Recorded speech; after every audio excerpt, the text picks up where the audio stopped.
This feature, titled Homecoming Time, Welcoming Back Clive Barker, was written by Rob RIDENOUR on December 3rd, 2018.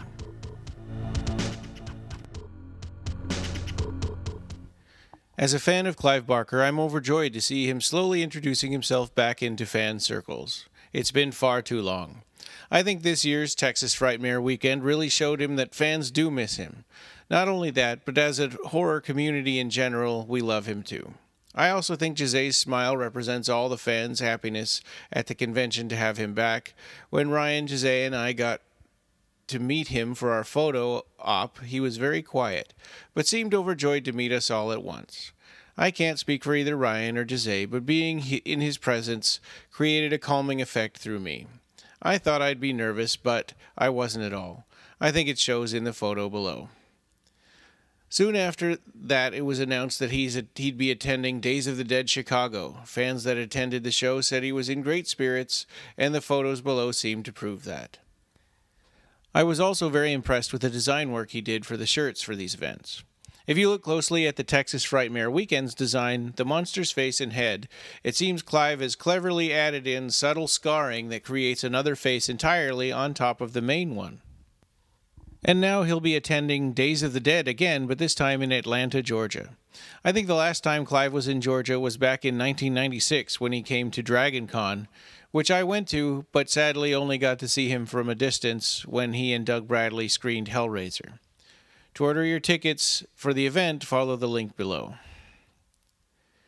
It's also been reported that Clive will be doing a brand new interview for a book called It's Alive, so that's good to hear as well. Recently, he did a new on-camera interview for Arrow Video's new Candyman special edition that was both inspiring and emotional. I've shared a couple of clips from it below. Clive talks about how Tony Todd embodies the character of the Candyman, and Clive discusses his relationship with his father and mother. He really lets the viewer into some of his very intimate details from his life when he talks about his father. I was brought to tears more than once. But through his pain, it seems he to have found peace. At least that's the way he comes across in the interview. I also found myself relating to him too when he discusses about being an outsider. I think a lot of horror community will find themselves relating to it as well. I have a good feeling about the future for Clive Barker universe. We have a new Candyman movie coming out that's being produced by Jordan Peele, that's being released in 2020. There's more play scripts to look forward to from the Clive Barker archive. I'm sure they'll be adding more material to the archive over the next year as well. Don't forget Phil and Sarah Stokes are still hard at work on finishing the Imaginer series. I also have hoped he continues to do the convention circuit, especially for the overseas markets. I know a lot of fans would love to see him in the UK one more time. That one's for you, Danny Stewart. And I'm sure there's going to be some new books that will be announced as well. To end the article, I'd like to leave you with Clive's final comment from the Arrow Video interview. It's the perfect ending, with Clive summarizing the world we live in today and how we need to take a bigger path that will lead us to a much more magical life.